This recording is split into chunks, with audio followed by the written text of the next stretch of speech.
মায়াপুরের ইসকনের ময়দার সবজির রেসিপি আজকে তোমাদের সাথে শেয়ার করব। এই রেসিপিটি সম্পূর্ণ নিরামিষ একটি রেসিপি, যেটা ছোট থেকে বড়রা কিন্তু সবাই খুব পছন্দ করবে। চলো বন্ধুরা, রেসিপিটি শুরু করি। রেসিপিটি ভালো লাগলে অনুরোধ রইল লাইক শেয়ার কমেন্ট করে পাশে থাকার জন্য। চলো বন্ধুরা, রেসিপিটি শুরু করা যাক। এই দেখো, 1.5 কেজি ও না, একটু কম হবে ময়দা নিয়েছি। এটা এখন মেখে নেব। নুন দিয়ে মিশিয়ে রেখেছিল, এটাকে এখন যে জল দিয়ে মেখে নেব। এটা কিন্তু ময়দা, মেখে নেব অল্প অল্প জল দিয়ে। ময়দাটাকে মেখে একটা ডোর মতো করে নেব। দেখো, মেখে রেখেছিলাম ডোটাকে, 5 মিনিট মতো ঢাকা দেওয়া ছিল। দেখো কত সুন্দর হয়েছে না, মোলায়েম। চলো এটাকে ধোবো আমরা। এটাকে ধুতে হবে, এতে অল্প জলে ধোয়া যাবে না। চলো কলে নিয়ে গিয়ে ধোবো। এই দেখো বাইরে চলে এসেছি, আর এই দেখো কলের তলায় দিয়েছি। এবার এটাকে ধোবো। আর দেখো হাফ করে নিয়েছি, ভাগ করে দেখুন হাতেরটা এখানে আছে, আর হাতেরটা আমি ধুচ্ছি। এই দেখো, এইরকম করে হাত দিয়ে মেখে মেখে মেখে মেখে ভালো করে এটাকে ধুতে হবে। ময়দাটাকে ধুতে হবে। এখন কতক্ষণ টাইম লাগবে আমি জানি না, তোমরা সঙ্গেই থাকো। আমি ভালো করে ফ্রেশ করে ধুয়ে নিয়ে আসছি। কতটা তো ময়দা ছিল তোমরা জানো, দেখেছো। আর কতটাকে কোথায় ধুতে নিয়ে গেছি সেটাও তোমরা দেখেছো। দেখো ধুয়ে ধুয়ে ধুয়ে ধুয়ে দেখো এইটুকুনি হয়েছে। এইটাই রান্না করব। যতক্ষণ সাদা জলটা বেরোবে ততক্ষণ তোমাদের ধুতেই হবে। এটাই চলো রান্না করবো। তোমাদের সাথে কথা বলতে বলতে আমি কড়াইটা গরম বসিয়ে দিয়েছিলাম। এই দেখো কড়াইটা গরম হয়ে গেছে, আমি তেল দিয়ে দেবো। একটু একটু বলতে আমি দিয়ে দিলাম তেলটা গরম হয়ে গেছে। এবার এই ময়দার এই এটাকে আমি ভেজে নেব। টেনে টেনে তাকে ছিটতে হচ্ছে। আর রান্নাটা পুরো আমি নিরামিষ করবো। তেলটা গরম হয়ে গেছে, এবার দেখি ভেজে নিই।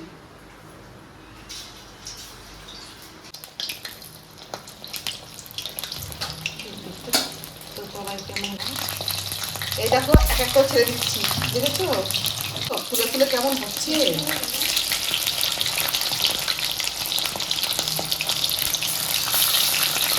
এই দেখো এইটুকু দিচ্ছি, দেখো কত বড় হয়ে যাচ্ছে।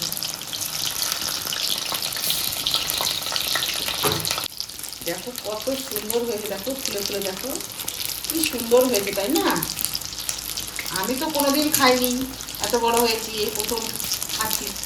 তোমরা খেয়েছো কিনা তোমরা একটু কমেন্ট করে জানিও, যে ময়দার রেসিপি কেমন করে রান্না করে খেতে হয়। একটু বাদামি বাদামি করে ভাজবো। এই দেখো হয়ে গেছে ভাজা, দেখেছো? এবার তুলে নেব। আছে জানো, গরম জলে ভিজিয়ে রাখতে হবে এটাকে, নাহলে তুমি যে তরকারিতে ঝোল দেবে সেটা টেনে যাবে সব ঝোলটা। যেন আগের থেকে একটু গরম জল করে ভিজিয়ে রাখবো। এটা তুলে নিই, তারপরে গরম জলটা বসাবো। দেখো আমি গরম জলে চুবিয়ে দিয়েছি, তোমাদেরকে আমি দেখাইনি। তোমরা এরকম গরম জল, উষ্ণ উষ্ণ গরম জল নিয়ে পরে তারপরে এগুলো চুবিয়ে দিতে হবে, তাহলে ওই ঝোলটা তরকারিতে টানবে না। সেই তেলের মধ্যেই আমি দেখো আলুগুলোকে আলু কেটে নিয়েছি ডুমো ডুমো করে, আলুগুলোকে ভেজে নেব। আমি কিন্তু এখানে কিছু ফোড়ন দিইনি, শুধু আলুগুলোকে ভেজে নেওয়ার জন্য কিছুই ফোড়ন দিয়ে দেবো। আলুগুলোকে ভেজে নেবো, তারপরে আমি হলুদ দিয়ে নিচ্ছি, আর একটু নুন দেবো। আমি হাতে করে দিলাম, এটা একটু নুন দেবো। এবার সবকটা এক জায়গায় মিশিয়ে নিয়ে এটাকে এখন যা ভাজবো, খুব লাল লাল লাল করে ভাজবো, মানে ভাজাতেই আলুটা সেদ্ধ হয়ে যাবে। খুব লাল লাল করে ভাজবো। দেখো কি সুন্দর, বললাম না তোমাদের, লাল লাল করে ভাজবো। দেখো লাল লাল করে ভাজা হয়ে গেছে। এখন আমি আলুটাকে তুলে নেব। আর একটু তেল দিয়ে নিলাম। দেখো ফোড়ন হিসাবে দুটো কাঁচা শুকনো লঙ্কা, একটু জিরে, একটু তেজপাতা, আর এই দেখো দুটো এলাচ, এগুলোকে একসঙ্গে ফোড়ন দেবো।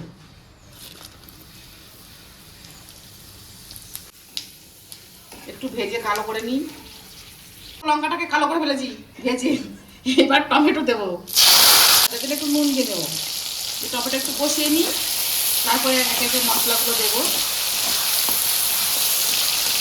এই যে এইটাকে দেখো এরকম ভিজিয়ে রেখেছি না জলে, এই ঝোলটাই দিয়ে দেবো আমরা। এই জলটাই ঝোল করে দেবো, আর এক্সট্রা কোনো জল দেবো না। চলো দেখো আলু ভাজা হচ্ছে, তারপর এই টমেটো ভাজা হচ্ছে। এটাকে কষিয়ে নিয়েছি, এবার এর মধ্যে একে একে মশলা দেবো। প্রথমে আদা দেবো, আদা বাটা, লঙ্কা বাটা, জিরেটা মানে বেশি, লঙ্কাটাগুলো তো আরও তো হাফ চামচ করে দিচ্ছি, এটা একদম ফুল চামচ। হলুদ দিয়ে দেবো, একটুখানি লাল লঙ্কা দেবো, কষিয়ে নিই ভালো করে।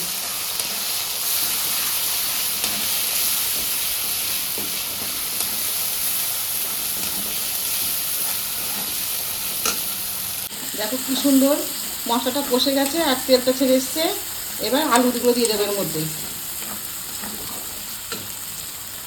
যে ভেজে রাখা আলুগুলো দিয়ে দেবো, দিয়ে মশলার সঙ্গে এটা কষিয়ে নিই ভালো করে।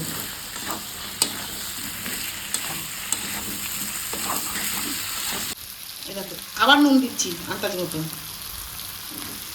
আবার এবার মশলার সাথে আবার নুনটাকে আলুর সাথে কষিয়ে নেব। দেখো কি সুন্দর কষে, দেখো কি সুন্দর কালার হয়েছে। এবার যে তোমাদের বলেছিলাম যে আগের থেকে যে ভিজিয়ে রেখেছি, এইটাই কড়াইটা গরম হয়ে গেছে, গামলার মধ্যে নিয়ে দিব, দিয়ে এটা দিয়ে দেবো। একটু জলটা একটু কমিয়ে নিই, লাগলে আবার দেবো। এবারে জল শুদ্ধ এটা এই যে ভেজে রেখেছি ময়দার সবজিটা এটা দিয়ে দেবো, আবার নাড়াচাড়া করে নিই। এবার ওই যে মিশিয়ে রেখেছিলাম, বললাম না গরম জল দিয়ে ভিজিয়ে রেখেছিলাম, ওই জলটাই দিলাম। দেখো তরকারিটা ফুটে গেছে, এই দেখো গরম মশলা এবার দিয়ে দেবো, দিয়ে মিশিয়ে নেবো সব একসঙ্গে। দেখো কত সুন্দর না বন্ধুরা, জানো তো বন্ধুরা তরকারিটা না খুব সুন্দর সেন্ট বেরিয়েছে। তোমরাও কিন্তু এরকম করে বাড়িতে রান্না করে খাবে, দেখবে, খেয়ে দেখবে, খুব ভালো লাগবে। আমি তো প্রথম খাবো এটা, জানো তো নিরামিষ, তোমরা সবাই জানো, আর আমি এটা প্রথম খাবো। আমার তো মনের মধ্যে একদম খুব আনন্দ হচ্ছে, কখন গরম ভাতের সাথে এটা খাবো জানো।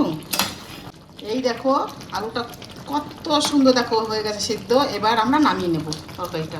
দেখো রান্নাটা রেডি হয়ে গেছে, একদম সম্পূর্ণ রান্না হয়ে গেছে, রেডি।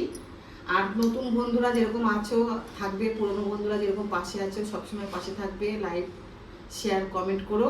আর রান্নাটা কেমন হয়েছে আমাদের কমেন্ট করে বলবে, কেন আমি তো কোনোদিন খাইনি, প্রথম খাচ্ছি। আর রান্নাটা রেসিপিটা প্রথম থেকে যে করেছি, রান্নাটা প্রথম থেকে তোমরা দেখবে। এটা ময়দার সবজি রেসিপি। আজকে এই অবধি, রান্নাঘর আমার শেষ, আবার একটা নতুন রান্না নিয়ে আসবো। ততক্ষণের জন্য টাটা, রাধে রাধে।